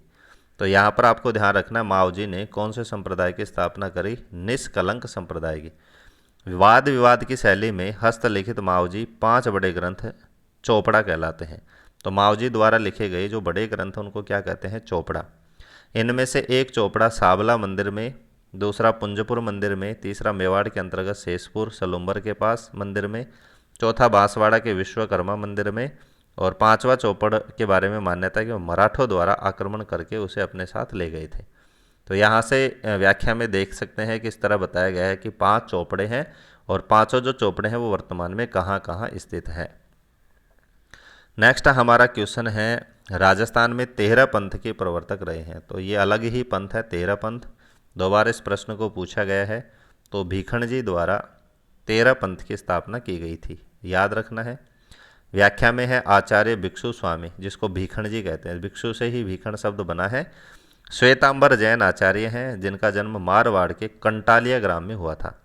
1751 ईस्वी में आचार्य रघुनाथ जी के जो संप्रदाय हैं जैन श्वेतांबर स्थानक वासी संप्रदाय में इन्होंने दीक्षा ली थी। इन्होंने 13 साधु और 13 ही सामायिक करने वाले श्रावकों के साथ 1760 ईस्वी में जैन श्वेतांबर के 13 पंथ संप्रदाय की स्थापना करी थी।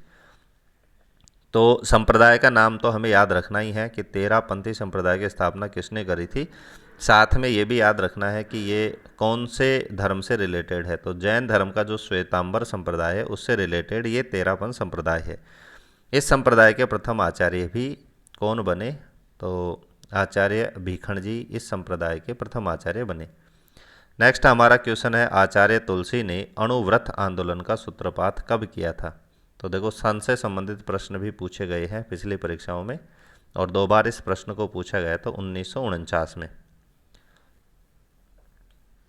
नेक्स्ट हमारा क्वेश्चन है, इसकी व्याख्या पहले देखते हैं। आचार्य श्री तुलसी, तो 13 पंथ संप्रदाय के आचार्य श्री तुलसी। तो जो 13 संप्रदाय हैं भीखण जी द्वारा स्थापित, उसी में एक आचार्य हुए हैं आचार्य श्री तुलसी। इन्होंने अणुव्रत और आचार्य महाप्रज्ञ ने प्रेक्षाध्यान सिद्धांत दिया है। तो महाप्रज्ञ ने कौन सा सिद्धांत दिया है? प्रेक्षाध्यान। तो यहाँ से भी प्रश्न बन सकता है। और आचार्य तुलसी ने कौन सा सिद्धांत दिया? अणुव्रत। आचार्य तुलसी का जन्म लाडनू में 1914 में हुआ था, नागौर में। और जैन श्वेतांबर संप्रदाय के 9वें आचार्य, 8वें आचार्य कालगुणी के बाद ये 9वें आचार्य हुए हैं। इन्होंने 1 मार्च 1949 से अणुव्रत आंदोलन चुरू जिले के सरदार शहर से प्रारंभ किया था। यही हमारा प्रश्न था कि अणुव्रत आंदोलन किसके द्वारा चलाया गया था? तो 1949 में इनके द्वारा ये चलाया गया था। कहाँ से चलाया गया था? तुलसी के द्वारा चुरू जिले के सरदार शहर से। आचार्य श्री तुलसी द्वारा अपने जीते जी 5 फरवरी 1995 को आचार्य महाप्रज्ञ मूल नाम मुनि नथमल को जैन श्वेतांबर 13 पंथी संप्रदाय का 10वां आचार्य बनाया। तो यहाँ पर 3 नंबर के आचार्य हमने देखा। तो 10वें नंबर के आचार्य किसको बनाया? तो महाप्रज्ञ को बनाया, मूल नाम नथमल।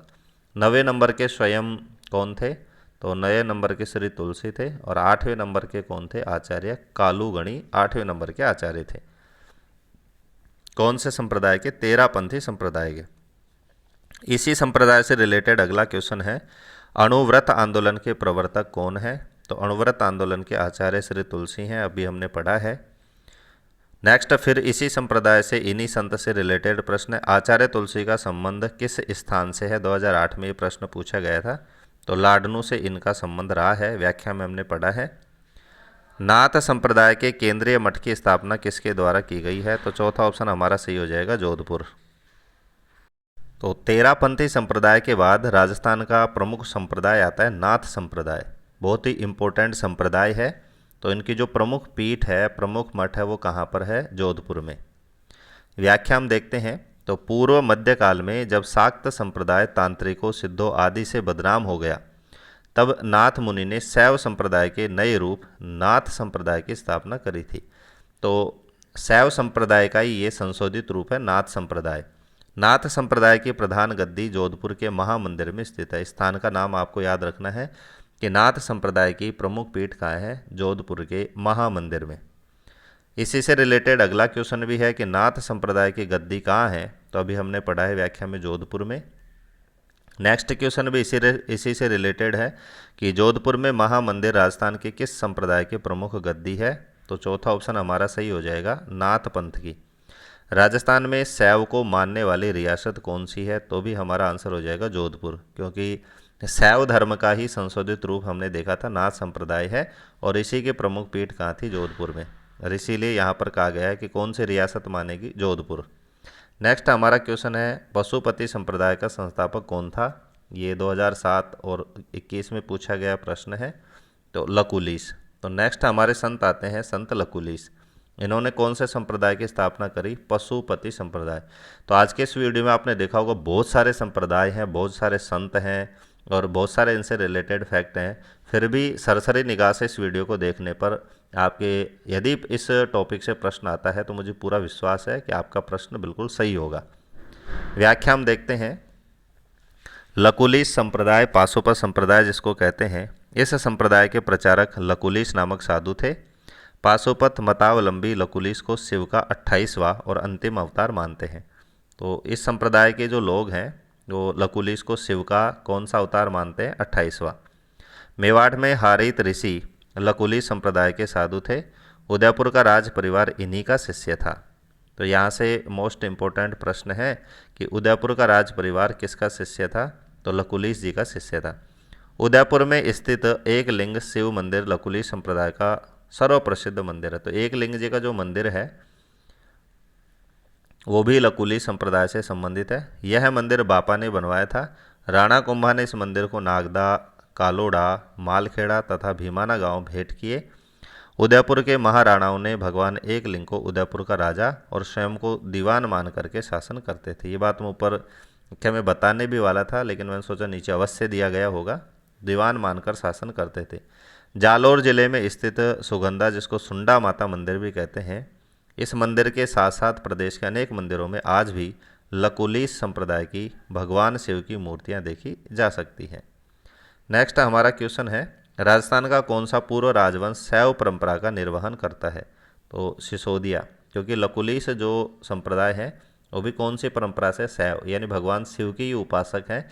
और जो जो लोग भगवान शिव के उपासक हैं वो शैव परंपरा के लोग कहलाते हैं, शैव परंपरा के अनुयायी कहलाते हैं।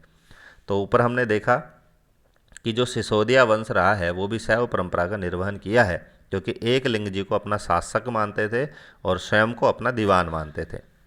नेक्स्ट हमारा क्वेश्चन है, निम्बार्क संप्रदाय की प्रमुख पीठ कहाँ है? बहुत ही फेमस ये पीठ है, संप्रदाय है, सलेमाबाद। तो निम्बार्क संप्रदाय की प्रमुख पीठ कहाँ है? सलेमाबाद। व्याख्या में देखते हैं। तो निम्बार्क संप्रदाय है, इस शाखा के संस्थापक निम्बार्काचार्य थे। तो वही बात आ चुकी है कि नाम पे ही इस संप्रदाय का प्रचलन किया गया है। तो निम्बार्काचार्य के द्वारा इसको चलाने के कारण इसको निम्बार्क संप्रदाय कहा गया है। इन्होंने वेदांत पारिजात भाष्य लिख करके वैष्णव भक्ति का नया दर्शन द्वैत अद्वैतवाद भेदाभेद प्रारंभ किया। तो वैष्णव भक्ति की मैं बात कर रहा था, जो भगवान कृष्ण को मानते हैं वो वैष्णव कहलाते हैं। तो इन्होंने एक रचना भी करी है निम्बार्काचार्य ने, वेदांत पारिजात भाष्य। और जो इन्होंने जो दर्शन दिया वो कौन कौन से दर्शन दिए? द्वैत अद्वैत और भेदाभेद। इनके प्रमुख पीठ अजमेर के सलेमाबाद और शिष्य परशुराम देवाचार्य द्वारा स्थापित है। इस संप्रदाय को हंस संप्रदाय, सनकादि संप्रदाय, द्वैत मत और परशुरामपुरी भी कहा जाता है। बहुत इंपॉर्टेंट चीज़ें हैं कि सनकादि संप्रदाय कौन से संप्रदाय को कहा जाता है? तो निम्बार्क संप्रदाय को कहा जाता है। नेक्स्ट हमारा क्वेश्चन है कि सलेमाबाद में निम्बारकाचार्य पीठ की स्थापना किसने करी थी। तो ऊपर ऑप्शन में हमने देखा था, तो निम्बारकाचार्य के शिष्य परशुराम देव ने निम्बारकाचार्य पीठ की स्थापना करी थी।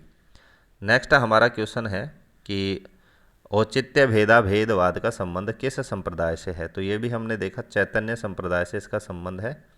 तो चैतन्य से आप याद रख सकते आचिंत्य चैतन्य, तो एक जैसे ही शब्द यहाँ पर मिल रहे हैं, तो इसी से रिलेटेड होने के कारण इसका आंसर चैतन्य संप्रदाय है। नेक्स्ट हमारा क्वेश्चन है वैष्णव धर्म के निम्नांकित संप्रदायों में से राजस्थान में सबसे कम लोकप्रिय कौन सा संप्रदाय है। तो चैतन्य संप्रदाय बहुत ही कम लोकप्रिय है, क्योंकि अभी ऊपर निम्बार्क संप्रदाय आया था, तो मैंने आपको बताया था कि बहुत ही फेमस ये संप्रदाय है। और बाकी वल्लभ संप्रदाय ये भी फेमस संप्रदाय है, हित हरिवंश ये भी चैतन्य की तुलना में ज़्यादा फेमस है। तो सबसे कम लोकप्रिय कौन सा है, चैतन्य। व्याख्या देखते हैं। तो गौड़ीय संप्रदाय की हम बात करते हैं तो स्वामी मध्वाचार्य ने पूर्ण प्रज्ञ भाष्य लिखा था। यहाँ से भी प्रश्न बन सकता है कि पूर्ण प्रज्ञ भाष्य किसके द्वारा लिखा गया था। तो स्वामी मध्वाचार्य के द्वारा। वैष्णव भक्ति का नया दर्शन द्वैतवाद प्रारंभ किया था। तो द्वैतवाद किसके द्वारा दिया गया था, मध्वाचार्य के द्वारा। इस संप्रदाय के प्रवर्तक बंगाल के गौरांग महाप्रभु चैतन्य माने जाते हैं। तो गौड़ीय संप्रदाय के प्रवर्तक की हम बात करें और जिसका दूसरा नाम चैतन्य संप्रदाय भी है, तो संस्थापक या प्रवर्तक किसको माना जाता है, गौरांग महाप्रभु चैतन्य को। राजस्थान में इस संप्रदाय के प्रमुख मंदिर कहाँ कहाँ हैं। तो गोविंद देव जी जयपुर में प्रमुख मंदिर है और मदन मोहन जी करौली में प्रमुख मंदिर है। तो दो ही जगह चैतन्य संप्रदाय के प्रमुख मंदिर हैं, गोविंद देव जी जयपुर और मदन मोहन जी करौली। नेक्स्ट हमारा क्वेश्चन है ईश्वर केवल मनुष्य के सद्गुण को पहचानता है, उसके दुर्गुण व जाति को नहीं पूछता है। आगामी दुनिया में कोई जाति नहीं होगी, यह सिद्धांत किस भक्ति संत का है। तो ये रामानंद, जो रामानंदी मार्गी के जो संत है रामानंद, उनका ये सिद्धांत है, उन्होंने इस सिद्धांत को दिया था। व्याख्या देखते हैं। तो रामानंद जी कहते हैं हिंदी माध्यम से उपदेश देने वाले ये प्रथम संत है। बहुत ही इंपॉर्टेंट लाइन है कि हिंदी भाषा में उपदेश देने वाले प्रथम संत कौन से थे, रामानंद। इन्होंने कहा कि ईश्वर केवल मनुष्य के सद्गुण को पहचानता है, उसके दुर्गुण और जाति को नहीं पूछता है। आगामी दुनिया में कोई जाति नहीं होगी। उत्तरी भारत के पहले महान भक्त संत रामानंद के विभिन्न जातियों के शिष्य थे। इनके 12 शिष्यों में प्रमुख कौन कौन से, रैदास हैं जो चमार जाति से थे, कबीर जो जुलाहा जाति से थे, धन्ना जो जाट जाति से थे, पीपा जो राजपूत जाति से थे। तो आप देख सकते हैं कि इन्होंने जातिवाद को खत्म करने का पूरा प्रयास किया है। किसने, संत रामानंद ने। उस युग्म को चुनिए जिसके दोनों संत रामानंद के शिष्य थे। तो ऐसा युग्म हमें उठाना है जिसमें दो संतों के नाम है और दोनों ही रामानंद के शिष्य थे। तो यहाँ पर ऊपर जो हमने व्याख्या में देखा है, तो दादू और धन्ना, क्योंकि दादू यहाँ दिया गया इसलिए दादू नहीं होगा, और तीनों ऑप्शन में दादू होने के कारण ही हमारा आंसर नहीं होगा। तो चौथा ऑप्शन हमारा सही हो जाएगा, धन्ना और पीपा। नेक्स्ट हमारा क्वेश्चन है निम्नलिखित स्थानों में से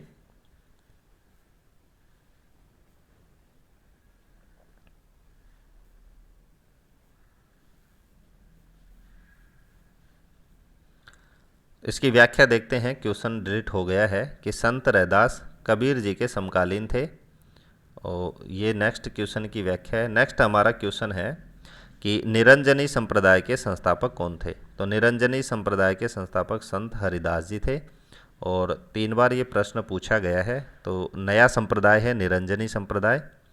व्याख्या की बात करते हैं तो संत हरिदास जी का जो जन्म है नागौर जिले के कापड़ोद नामक स्थान पर हुआ था, और ये संत बनने से पहले डकैती का कार्य किया करते थे। एक महात्मा के संपर्क में आने से इनका जो हृदय वो परिवर्तित हो गया था। हरिदास जी द्वारा स्थापित संप्रदाय निरंजनी संप्रदाय कहलाता है। मोस्ट चीज़ ये है कि निरंजनी संप्रदाय की स्थापना किसने करी थी, हरिदास जी ने, या फिर हरिदास जी के द्वारा कौन से संप्रदाय की स्थापना की गई थी, निरंजनी संप्रदाय की। हरिदास जी की स्मृति में नागौर जिले के गाढ़ा नामक स्थान पर प्रतिवर्ष मेला लगता है। हिंदी महीने की बात करें तो फाल्गुनी सुदी 1 से 12 तक ये मेला भरता है। हरिदास जी की वाणी मंत्र राज प्रकाश और श्री हरि पुरुष नामक ग्रंथ में संकलित है। दोनों रचनाएं भी याद रखनी है कि संत हरिदास जी की जो वाणी है, उपदेश है, वो कौन से ग्रंथों में संग्रहित है। तो मंत्र राजप्रकाश और श्री हरि पुरुष में संग्रहित हैं। इस संप्रदाय के गृहस्थ अनुयायियों को घरबारी और विरक्तों को निहंग कहा जाता है। तो घरबारी, घर से आप याद रख सकते हैं, जो गृहस्थ हैं घरबारी, और जो विरक्त हैं उनको निहंग कहा जाता था। इसी से व्याख्या से प्रश्न आया है, मंत्र राज प्रकाश किस संत के आध्यात्मिक विचारों का संकलन है। तो अभी हमने देखा है हरिदास जी से रिलेटेड जो उपदेश हैं वो मंत्र राज प्रकाश में संग्रहित हैं। नेक्स्ट क्वेश्चन है, संप्रदाय जो नियति की अटलता में विश्वास करता है, यानी केवल भाग्य में ही विश्वास करता है, वो कौन सा संप्रदाय है। तो आजीवक संप्रदाय केवल भाग्य की अटलता में विश्वास करता है।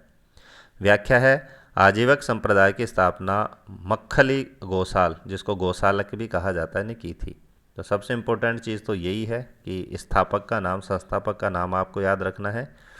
आजीवक दर्शन को नियतिवाद कहा जाता है। तो नियतिवाद प्रश्न में शब्द भी आया था। आजीविकों के अनुसार संसार चक्र नियत है, यह अपने क्रम में ही पूरा होता है और मुक्ति लाभ करता है। आजीवक पुरुषार्थ और पराक्रम को नहीं मानते हैं, उनके अनुसार मनुष्य की सभी अवस्थाएं नियति के अधीन है। तो सारी की सारी जो चीज़ें हैं, जीवन की जो क्रियाकलाप हैं, जीवन में होने वाली जो घटनाएं हैं, सारी चीज़ों को ये भाग्य का ही रूप मानते हैं। इनके अनुसार मेहनत, पराक्रम आदि का कोई मतलब नहीं है। इनका मानना है कि जो ईश्वर ने लिख दिया है उसी तरह से हमारा जीवन व्यतीत होने वाला है। नेक्स्ट हमारा क्वेश्चन है, भक्त कवित्री कर्माबाई राजस्थान के किस क्षेत्र की निवासी थी। तो यहाँ से देख सकते हैं इस प्रश्न को भी डिलीट किया गया था। क्यों? क्योंकि कर्माबाई अलवर निवासी जो कृष्ण भक्त थी, इन्होंने नागौर में भी अपना समय व्यतीत किया था। तो यहाँ पर स्टार भी लगा है, तो यहाँ पर अलवर नहीं होने के कारण इसमें स्टार लगाया गया था, बल्कि इन्होंने अपना समय नागौर में बिताने के कारण यहाँ ऑप्शन नंबर 4 आंसर दिया गया है। नेक्स्ट हमारा क्वेश्चन है, अलखिया संप्रदाय की स्थापना किसने करी थी। तो संप्रदायों के संस्थापक तो आपको अवश्य याद रखना है, क्योंकि लगभग सभी संप्रदायों के संस्थापकों से रिलेटेड प्रश्न पूछे गए हैं। तो लालगिरी ने अलखिया संप्रदाय की स्थापना करी थी। ऑप्शन हम देखते हैं। तो अलखिया संप्रदाय चुरू जिले में जन्मे स्वामी लालगिरी द्वारा 10वीं शताब्दी के प्रारंभ में स्थापित किया गया था और निर्गुण भक्ति संप्रदाय की बात ये करते हैं। प्रमुख पीठ की बात करें तो बीकानेर में प्रमुख पीठ है। अलख स्तुति प्रकाश इस संप्रदाय का प्रमुख ग्रंथ है। तो अलखिया संप्रदाय का प्रमुख जो ग्रंथ है वो कौन सा है? अलख स्तुति प्रकाश। नेक्स्ट हमारा जो क्वेश्चन है कि निम्न में से कौन सा संप्रदाय और प्रमुख मंदिर असंगत युग्म है, यानी मिलान नहीं करता है। तो यहाँ पर इस प्रश्न का जो आंसर है वो ऑप्शन नंबर 1 है, क्योंकि अलखिया संप्रदाय अभी ऊपर हमने पढ़ा था वो बिलाड़ा जोधपुर में नहीं है। तो कहाँ पर है? तो ऑप्शन में मैं देखा था चुरू जिले में है। बाकी के जो हैं वो सुमेलित हैं, तो रिवीजन के तौर पर देख लेते हैं। निरंजनी संप्रदाय का प्रमुख मंदिर गाढ़ा गांव डीडवाना में है। लालदासी संप्रदाय का धौलीदू अलवर में पढ़ चुके हैं। गुदड़ संप्रदाय अभी नहीं आया है, तो दांतड़ा भीलवाड़ा में है। नेक्स्ट हमारा क्वेश्चन है, कटे हुए कान और जटा निम्न में से किसका परिचयात्मक प्रतीक है। तो रावल जोगी, तो जोगी हैं वो कनफटे जोगी भी कहलाते हैं। तो फटे हुए कान रावल जोगी के प्रतीक हैं। व्याख्या में देखते हैं कि गोरखनाथ द्वारा प्रवर्तित 12 पंथी मार्ग नाथ संप्रदाय के नाम से प्रसिद्ध हैं। तो नाथ संप्रदाय के संस्थापक कौन है? गोरखनाथ, जिसको दूसरे नाम से जाना जाता है। कौन सा नाम है? नाथ संप्रदाय का 12 पंथी भी इस संप्रदाय को कहा जाता है। कान छिदवाने के कारण इन्हें कनफटा, दर्शन कुंडल धारण करने के कारण दर्शनी और गोरखनाथ के अनुयायी होने के कारण गोरखनाथी कहा जाता है। तो इस संप्रदाय को मानने वाले लोगों को 3 नामों से जाना जाता है, कनफटे के नाम से और दर्शनी के नाम से और गोरखनाथी के नाम से। तीनों का कारण भी बताया है। गोरखनाथ जी के संप्रदाय की जो मुख्य 12 शाखाएं हैं, तो ऊपर कहा था कि 12 शाखाएं भी इनकी प्रसिद्ध हैं। तो कौन कौन सी हैं? भुज के कंठरनाथ, पागलनाथ, रावल, पंख या पंख, वन, गोपाल या राम, चांदनाथ, कपिलानी, हेठनाथ, आई पंथ, वैराग पंथ, जयपुर के पावनाथ और गजनाथ। नाथ योगी संप्रदाय में ऐसे योगी जो कान नहीं छिदवाते और कुंडल धारण नहीं करते ओघड़ कहलाते हैं। ये लाइन भी आपको याद रखनी है। कि नाथ संप्रदाय के ऐसे योगी या जोगी जो अपने कान नहीं छिदवाते हैं या कुंडल धारण नहीं करते हैं उनको किस नाम से जाना जाता है? तो ओघड़ कहा जाता है। नेक्स्ट हमारा क्वेश्चन है, निम्नलिखित में से कौन राजस्थान के संत नहीं है? तो यहाँ पर 4 संत हैं, उसमें से आपको बताना है राजस्थान के संत कौन से नहीं हैं। तो संत पीपा हमने पढ़ा है राजस्थान के संत हैं, चरणदास जी हमने पढ़ा राजस्थान के संत हैं, संत बसवेश्वर राजस्थान के संत नहीं है, और संत माऊ जी भी हमने पढ़ा है, ये राजस्थान के संत हैं। नेक्स्ट हमारा क्वेश्चन है कि सन्यासियों के सुल्तान के नाम से किसे जाना जाता है? तो सन्यासियों का सुल्तान किसे कहा जाता है? तो हमीद उद्दीन नागौरी को सन्यासियों का सुल्तान कहा जाता है। व्याख्या हम देखते हैं, नागौर के अहाते में गिनानी तालाब के पास चिश्ती शाखा के संत सन्यासियों के सुल्तान नाम से जाने जाते हैं। काजी हमीदुद्दीन नागौरी की प्रसिद्ध यहाँ पर दरगाह है। दरगाह शरीफ की पीले पत्थर की बेजोड़ कलात्मक खुदाई है। ज्ञातव्य है कि सुल्तान तारकीन, त्याग के सम्राट जिसका हिंदी में अर्थ है, कि उपाधि इन्होंने प्राप्त करी थी। किसने? हमीदुद्दीन। मूल नाम शेख मोहम्मद इब्ने अता, मोहम्मद गौरी के साथ ये भारत आए थे। नेक्स्ट हमारा क्वेश्चन है, किस सूफी संत ने नागौर के पास सुवाल गांव में अपना केंद्र बना करके शांतिपूर्वक प्रचार किया था? तो नागौर के पास कौन से सूफी संत की प्रमुख पीठ है, प्रमुख स्थान है?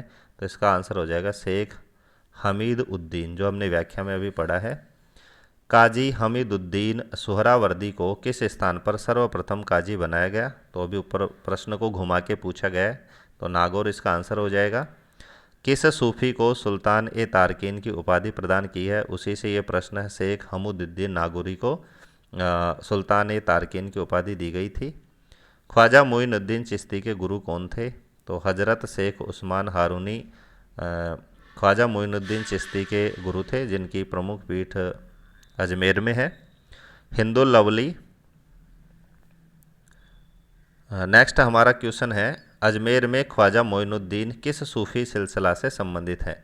तो इस प्रश्न का जो आंसर हो जाएगा वो हो जाएगा चिश्ती, इसीलिए इसके नाम के आगे जो चिश्ती शब्द लगा हुआ है, ख्वाजा मोइनुद्दीन चिश्ती।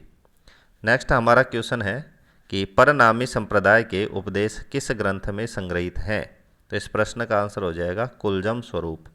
नेक्स्ट हमारा क्वेश्चन है, पहले इसकी व्याख्या देखते हैं कि परनामी संप्रदाय के बारे में और भी यदि प्रश्न पूछे जाएं तो आपका प्रश्न गलत ना हो, कि इस संप्रदाय के संस्थापक प्राणनाथ, जिनका जन्म जामनगर गुजरात में हुआ था, यह निर्गुण विचारधारा वाला संप्रदाय है। इनके आराध्य देव श्री कृष्ण है। इस संप्रदाय की मुख्य गद्दी मध्य प्रदेश में पन्ना में स्थित है। राजस्थान में जयपुर के आदर्श नगर में संप्रदाय का विशाल कृष्ण मंदिर है। इस संप्रदाय के उपदेशों का संग्रह कुलजम स्वरूप, जो प्रश्न पूछा गया था, नामक ग्रंथ में मिलता है, जिसकी पूजा की जाती है। तो यहाँ पर ग्रंथ की भी पूजा की जाती है। नेक्स्ट हमारा क्वेश्चन है, रसिक संप्रदाय का प्रवर्तक कौन था? तो दूसरा ऑप्शन हमारा अग्रदास जो है वो सही हो जाएगा। रसिक संप्रदाय के प्रवर्तक कौन है? अग्रदास। व्याख्या देखते हैं, अग्रदास 16वीं शताब्दी के एक संत और कवि हुए हैं। कृष्णदास पयहारी के शिष्य थे। अग्रदास जी के शिष्य नाभादास जी थे, जिन्होंने भक्तमाल धार्मिक ग्रंथ की रचना करी थी। भक्तमाल किसके द्वारा लिखी गई है? नाभादास जी के द्वारा। भक्ति काल में कवियों में स्वामी अग्रदास के शिष्य नाभादास का विशिष्ट स्थान है। अग्रदास रसिक संप्रदाय के संस्थापक हैं। तो कौन से संप्रदाय की इन्होंने स्थापना करी थी? रसिक संप्रदाय की। अग्रदास स्वामी रामानंद के शिष्य परंपरा की चौथी पीढ़ी, रामानंद पहली पीढ़ी, अनंतावाद दूसरी, श्री कृष्णदास पयहारी तीसरी और अग्रदास चौथी पीढ़ी में हुए हैं। नेक्स्ट हमारा क्वेश्चन है, सुमेलित कीजिए। एक तरफ संत का नाम है, दूसरी तरफ पीठ है। इसका जो आंसर हो जाएगा ऑप्शन नंबर 1। ए में 4 जसनाथ जी कतरिया सर पढ़ चुके हैं। बी में 2 शीतला माता चाकसू। जम्बो जी हम पढ़ चुके हैं, मुकाम नोखा, और जीर्ण माता रेवासा सीकर। बहुत ही आसान प्रश्न था और स्थान से रिलेटेड इसको सुमेलित करना था। तो आज के वीडियो का मैटर आपको कैसा लगा? आज के जो क्वेश्चन बताए हैं उसकी जो शैली थी, पद्धति थी, वो आपके कितना काम आने वाली है, और परीक्षा में 1 या 2 दिन आपके शेष हैं जो प्रथम ग्रुप का जो पेपर होगा। तो आज के वीडियो को लास्ट तक देखने के लिए धन्यवाद। लाइक और कमेंट करके अवश्य बताएं।